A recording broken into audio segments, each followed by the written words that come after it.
얼마 전 우리 집은 발칵 뒤집히고 말았습니다. 돌아가신 지 20년 지난 아버지의 묘소가 하루아침에 흔적도 없이 사라지고 만 겁니다. 전 당장 경찰에 신고를 했습니다. 저희 경찰서죠. 저기요, 저희 아버지 무덤이 있었는데 감쪽까지 사라졌어요. 여기 무덤이 있었다고요? 저 형사 콜럼보가 아닌데. 알아. 흔적을 보니까 누가 파헤쳐 간 것 같은데. 그리고 무덤만 없어진 게 아니고요. 무덤 안에 있던 아버지 유골까지 누가 싹 다 긁어갔어요. 이거 유골을 팔아서 장사를 할 것도 아니고. 참 귀신이 고칼 노릇인데. 어쨌든 저희가 범인을 찾아볼 테니까. 네. 일단 댁에 가서 기다리고 계시죠. 그런데 황당한 일은 여기서 끝이 아니었습니다. 그 후에 집 앞으로 택배 한 상자가 도착했습니다. 그 택배엔 화장이 된 아버지 유골이 담겨 있었습니다. 가족들은 모두 아연실색했고 비로소 범인의 정체를 알게 됐습니다. 그 택배는 잘 받았어? 아니 당신 얼마 전에 우리랑 그 땅 소송에서 진 사람이잖아. 아니 소송에서 졌다고 이런 일을 벌인 거예요? 그러게 멀쩡히 잘 살던 사람 성질 건드리고 난리야. 내가 진짜 한성질한 거 몰라? 어쨌든 나 댁들 아버지 유골 무사히 돌려줬으니까 그런 줄로 아시오. 세상에, 아니 세상에 어떻게 이런 일이 벌어질 수 있어. 아이고 아버지. 땅 소송에서 졌다고 아버지의 묘소를 마음대로 파헤친 남자. 남편의 유골을 택배를 받은 어머니는 충격으로 식음을 전폐하고 말았습니다. 이렇게 원통한 일이 세상에 또 있을까요? 이거 너무 억울합니다. 야, 이게 뭐야 이거. 아버지의 묘소를 허락 없이 파고 전설의 고향 같아, 유골까지 이거. 가져가고. 그러니까, 네. 어떻게 된 일입니까? 네. 아버지 묘소가 하루아침에 없어지면 정말 황당하고 그럼요. 좀 기분이 진짜 무너지는 심정이겠죠, 마음이. 돌아가신 지 20년이 지난 아버지의 묘소가 사라진 한 남성의 사연입니다. 도대체 묘소가 어떻게 사라진 건지 그 사진으로 좀 확인을 하시죠. 네, 와. 저기 색깔이 달라. 어. 저기 아버지 묘소가 원래 있던 곳이에요. 저기 네. 노란색 폴리스 라인이 설치되어 있던 곳, 저 네. 안쪽이 아버지 묘가 있던 자리예요. 근데 누가 알았냐. 땅을 이렇게 파헤쳐놨죠. 그리고 다시 흙으로 이게 대충 덮어놓은 모습입니다. 묘소 온데간데 없이 사라졌고요. 피해자 부친의 유골도 흔적 없이 사라졌다고 합니다. 야, 어떻게 이런 일이 있을 수 있죠? 저기 묘가 진짜 온데간데 없어진 거 아니에요? 완전 없어졌죠. 그 이날 잃어버린 부친의 유골은 어떻게 찾게 된 거예요, 그럼? 사건이 있고 한 달 뒤에 네. 받게 됐어요. 근데 되게 황당하게 받게 됐습니다. 시골에 홀로 사는 모친에게 하나의 택배가 도착했는데요. 이 네. 택배 상자를 딱 열어보니까 올해 90이 넘은 어머니가 얼마나 충격을 받았습니다. 네. 바로 묘소를 파헤친 범인이 유골을 화장을 해서 그 유골 단지를 보낸 거예요. 참. 어머니한테는 사망한 남편의 유골이 도착한 건데요. 피해자 가족들은 마음이 아파서 택배를 뜯어볼 수조차 없었다고 해요. 대박이야. 아니 근데 허락 없이 남의 무덤 파헤치고 유골을 훼손하고 이거 정말 있을 수 없는 일이거든요. 맞아, 맞아. 대체 누가 이런 일을 벌인 거예요? 요 파헤친 사람 알고 보니까 네. 그 유족하고 땅 문제로 소송을 좀 벌였던 그런 사람이었다고 해요. 70대 남성 A 씨였습니다. 남성이 나타난 건 3년 전으로 거슬러 올라가는데요. 서울에 거주하는 A 씨가 피해자에게 연락을 해서 30년 전에 부동산 특조법으로 생긴 전남 순천의 작은 땅에 소유권 소송을 걸어왔다고 합니다. 피해자 가족들 주장에 따르면 양쪽이 소유한 땅의 등기가 바뀌어 있었고요. 이거를 각자 등기로 돌려놓으려고 했지만 A씨가 이걸 받아들이지 않았다고 해요. 그래서 A씨 이름으로 잘못 등기가 되어 있던 땅에 바로 부친의 묘가 있었어요. 그러니까 토지 소유권에 대한 의견이 달라서 이게 이제 소송으로 간 거잖아요. 결과가 어떻게 됐어요? 토지 소유권에 대한 법적 다툼 1, 2심 모두에서 피해자 측이 승소했어요. 그리고 대법원 지금 판단을 기다리고 있는 상황이거든요. 아직 이제 끝난 건 아니죠. 그런데 피해자 측이 2심 재판 결과가 나온 뒤에 A씨에서 한 통의 전화를 받은 거예요. 유골 파갔으니 화장해버리겠다. 이런 통보였습니다. 그리고 얼마 뒤 A씨로부터 문제 택배를 받았다고 피해자들이 주장을 하고 있습니다. 야, 그러니까 피해자 측은 상대가 토지 소유권 소송에서 1, 2심 모두 패소하니까 이런 행동을 했다고 볼 수밖에 없는 거네요. 이거 실제로도 그렇게 주장하는 거죠, 지금? 그렇죠. 근데 아버지 유골을 택배를 받았어. 그 가족들 심정이 어떻겠어요? 아버지를 2번 돌아가시게 한 거 아니에요. 그 현재 피해자 측의 입장은 어떻습니까? 피해자 측이 청와대 국민청원을 통해서 입장을 좀 밝혔어요. 아버지 유골 소포를 받은 어머니부터 충격을 받아서 식음을 전폐하고 몸져 누웠다라고 하고요. 또 피해자는 자식으로서 어느 산소에 성묘를 해야 할지 생각하면 마음이 좀 갈기갈기 찢어지고 괴롭다 이런 심경을 밝혔습니다.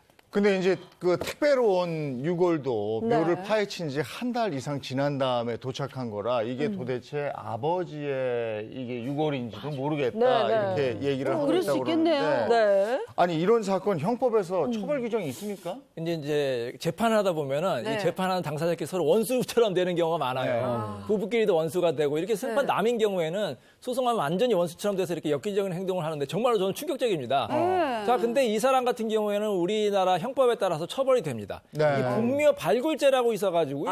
아무리 무연고자의 무효라고 하더라도 법적인 절차 없이 이렇게 마음대로 개정할 경우에는 처벌을 합니다. 5년 이하의 징역형에 처해질 수가 있고요. 더군다나 더 충격적인 것은 이 유골을 훼손했잖아요. 그렇죠. 그러면 이 사체 유기죄나 훼손죄가 될 수가 있거든요. 이거는 10년 이하의 징역형에 처해질 수 있는 굉장히 큰 중범죄라고 볼 수가 있습니다. 네.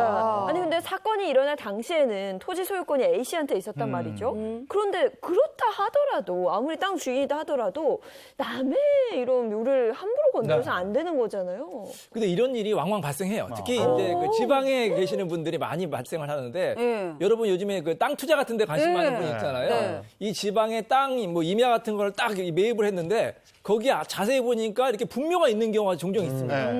그럼 거기에 좀 이렇게 집 같은 거를 지려고 하는데 안 되는 거예요. 맞아요. 근데 분묘 같은 경우에는 그 분묘 자체를 또 존중을 해줘야 됩니다. 맞아요. 이 2001년 1월 14일에 장사 등에 관한 법률, 일명 장사법이라는 게 이제 생겼거든요. 네. 그래서 그 법이 시행되기 전에는 분묘 기지권이라는 게 있었어요. 말이 좀 어렵죠. 분묘 기지권은 뭐냐면 어떤 사람의 토지에 네. 이 분묘가 있으면은 네. 그 분묘의 그 권리를 인정하는 겁니다. 20년 동안 그 분묘가 평온하게 만약에 자리 잡고 있었으면 설령 땅 주인이라 하더라도 그 분묘를 마음대로 철거할 수가 없었어요. 이게 이제 분묘기지권이라고 하거든요. 네. 이 분묘기지권은 최장 60년까지 이제 인정이 되고요. 60년? 그래서 이 땅 주인이 이 분묘를 철거하려고 하면 해당 관청에 이제 뭐 통지를 하거나 여러 네. 가지 복잡한 절차를 거쳐서 처리하셔야 됩니다. 와, 그러니까 남의 땅이라도 설치한 지 20년이 지나면 땅 주인도 묘를 함부로 할 수 없다 이런 거네요. 그렇죠. 그래서 땅을 매입할 때 그러잖아요. 꼭 가보고 거기에 그 묘지가 있는지 확인도 확인하고.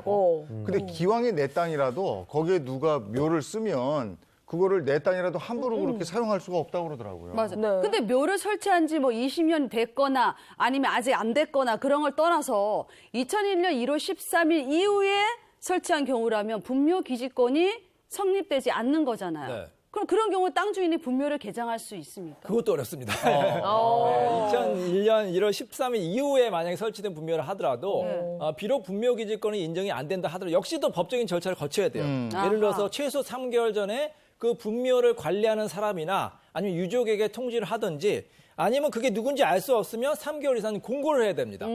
자, 그 후에도 공고 후에도 만약에 관리자가 나타나지 않으면 이 화장한 유골을 10년 동안이나 보관을 해야 되고요. 그 사실을 관한 관청에 신고하셔야 됩니다. 보니까 이제 타인의 묘지를 옮긴다는 게 정말 쉽지 않은 일이고 설령 개장을 한다 하더라도 뭐 하루 이틀 만에 이루어질 일이 아니다 이렇게 들려지네요.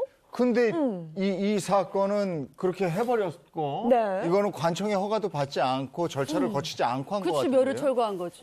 그렇게 생각하실 것 같았어요. 네. 근데 놀랍게도 이게 관할 관청의 허가를 받았어요? 받았다고요? 네네. 어떻게 그럴 수가 있지? 이번 사건 관할시청이 순천시청이었거든요. 네. 여기 실수로 A 씨에게 개장 허가를 내준 거예요. 그래요? 아하.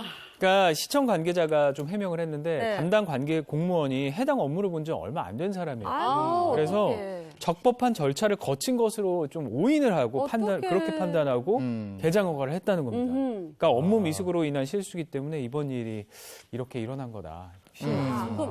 와, 그리고 실수로 이렇게 허락을 해줬다는 게 이게 말이 되나요? 그러니까 근데 어떡해. 뭐 아무리 실수를 하더라도 그 시청 측의 책임을 피할 수는 없을 것 같아요. 보기에는. 이런 일이 또 꽤 많이 발생합니다. 네. 다 아이고. 사람이 하다 보니까 그렇죠. 뭐 법원도 그렇고 뭐 수사기관도 그렇고 있는 관할 관청도 그렇고 네. 실수가 꼭 있을 수가 있어요. 자, 근데 이럴 수가 있습니다. 만약에 다른 사람의 묘가 아니라 본인 뭐 조상의 본인 부모님의 묘다. 이 경우에도 마음대로 개정을 할 수가 없습니다. 반드시 관할관청에 이제 그 허가를 받거나 신고를 해서 절차를 거쳐야 되고요. 근데 만약에 이 사건 같이 공무원의 실수로 엉뚱하게 이렇게 우리 부모님의 이렇게 분묘가 개장이 돼서 유골이 훼손이 됐다. 자, 그러면 어떻게 이미 할 수가 없잖아요. 이미 다 화장이 됐기 때문에. 그럴 경우에 우리가 생각할 수 있는 게 이제 국가배상 청구라고 있어요. 이렇게 그 국가기관에 공무원이 고의나 중과실이 있을 경우에는 이 국가를 상대로 국가배상을 해서 손해배상을 청구할 수가 있는데 아니 돈 받아가지고 유족의 마음이 치유가 되겠느냐. 맞아요. 정말로 꼼꼼한 이런 확인 절차가 필요할 것으로 보입니다. 아니 지금 이런 사건에서도 언급이 됐습니다마는 내 땅에 그 묘지가 내 허락도 받지 않고 설치가 되고 그걸 모르고 있다가 갔는데 그게 막 이거 뭐야? 이런 것 때문에 소송 오가고 막 신경 쓰이고 이런 게 많다면서요. 갈등이 많겠어요. 말씀하셨던 분묘기지권. 예. 네, 그게 문제가 많이 되나 봐요. 실제로도. 2019년에 제주 소기포시에서 아주 엽기적인 사건이 벌어졌었거든요. 네. 일명 벌초 전기톱 사건. 영화 제목도 아니고. 예, 당시 피해자 가족은 추석을 앞두고 조상의 묘를 벌초를 하러 나섰는데요. 근데 이 묘가 세입자 A씨가 사는 주택의 마당에 있었어요. 하지만 분묘는 조성된 지 60년이 넘었고요. 네. 관습법상 분묘기지법 요건을 달성한 상태였습니다. 이 때문에 피해자 가족과 종종 갈등을 빚어왔다고 합니다. 야, 그럼 세입자는 자신의 마당에 무덤이 있어서 불편했고. 그렇죠, 그렇죠. 이것도 60년이 넘은 거라 옮기긴 가족들은 또 힘들고 뭐 이런 상황에서 빚어졌네요. 네. 사건이 발생한 날은 벌초를 하면서 나뭇가지가 생기잖아요. 이 나뭇가지가 집에 진출입을 막았다면서 말다툼이 벌어졌어요. 처음에. 그 시작이었고요. 격분한 A씨가 창고에 있던 전기톱을 들고 나와요. 그래서 막 말도 안 돼. 휘둘러서 정말 피해자가 뭐 오른쪽 다리를 크게 다쳐서 어떡해. 전치 20주의 부상을 입었다고 해요. 분묘 기지권이 살인미수 논란까지 부르게 된 그런 아주 엽기적인 사건이었습니다. 이게 벌초하던 중에 이 사건이 일어난 거잖아요. 전기톱 막 들으면 얼마나 무서웠을까요? 너무 무섭죠. 경찰은 가해자 A씨를 살인미수로 송치했고요. 검찰은 특수상해로 기소를 했는데요. 항소심 끝에 지난 2020년 특수상해 혐의로 징역 5년형을 받게 됐습니다. 이 가해자가.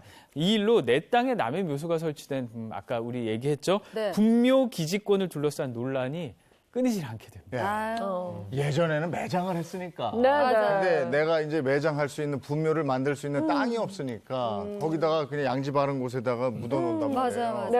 그러니까 이런 것 때문에 분묘 기지권 이런 게 생긴 거고 그게 네. 인정이 된 거고. 그런데 요즘은 워낙 이제 화장 문화가 늘어나고 있고 장묘 문화가 변하고 있기 때문에 국민 의식도 달라지고 모든 게 좀 변화하고 맞아요. 있는 딱 그 시기인 것 같거든요.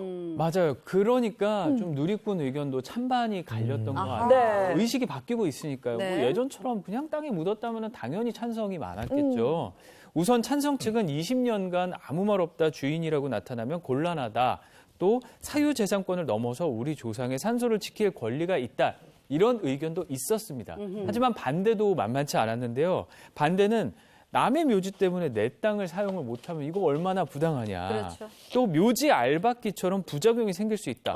이런 누리꾼들의 의견이 첨예하게 갈렸습니다. 저는 양쪽 다 입장이 이해가 되는데 내 땅에 이렇게 쓰니까 정말 억울할 수 있고 근데 또 조상의 묘를 함부로 다룰 수도 없고 막 이래서 또 둘이 첨예하게 갈등이 생길 것 같아요. 그런데 이렇게 계속 대립이 이어지게 되면 갈등만 늘어날 뿐이거든요. 뭔가 그 중간에서 절충안이 없을까요? 근데 비슷한 개념으로 주의 토지 통행권이라고 있어요. 들어보셨나요? 뭐라고요? 주의 토지 통행권. 아이고 어려워라. 주의 뭐냐면 이제 토지 지방에서 통행권? 많이 일어나는 이제 분쟁인데 네. 도시에도 일어날 수 있어요. 골목길 같은데 어떤 데 보면은 이 도로가 있잖아요. 네. 이 도로의 주인이 통행 금지 이렇게 편말 붙여놓고 통행을 금지시키는 그런 거. 봤어요. 내 땅인데 왜 통과를 하느냐. 맞아요. 그래서 막아놓는 경우가 있는데 법적으로는 이걸 막으면 안 됩니다.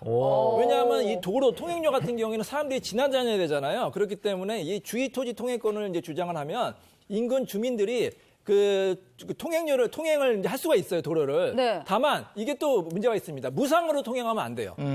그 토지 사용료를 내야 됩니다. 어쨌든 땅 주인의 다른 사람의 사유지를 지나가는 거기 때문에 그 지르라고 하는데 그 통행료를 내고 지나가야 되거든요. 톨게이트예요 무슨? 그래서 뭐 매번 지나갈 때마다 내는 게 아니라 이제 연 단위로 보통 내고 있습니다. 자, 분묘기지권도 마찬가지. 얼마 전에 그 대법원 전원합의체 판례가 나왔는데 설령 이제 분묘기지권이 있다 하더라도 어쨌든 다른 사람 토지에 타인의 토지에 위에다가 분묘를 설치한 거 아닙니까? 그렇기 때문에 적법한 사용료를 내라 이런 판례가 나왔기 때문에 그걸 꼭 기억하시기 바랍니다. 그럼 앞서서 20년 동안 이용했던 그 사용료까지 전부 다 합쳐서 내야 되는 거예요? 그건 아니고요. 그 20년 거를 다 소급해서 청구할 수는 없고 네. 이 법적으로 청구한 날 이후에 장래 거로 이제 청구하시면 되겠습니다. 그러니까 우리 관수법을 존중하면서도 사유재산도 보호한다 이런 취지네요. 맞아, 네, 맞아요. 네, 알겠습니다.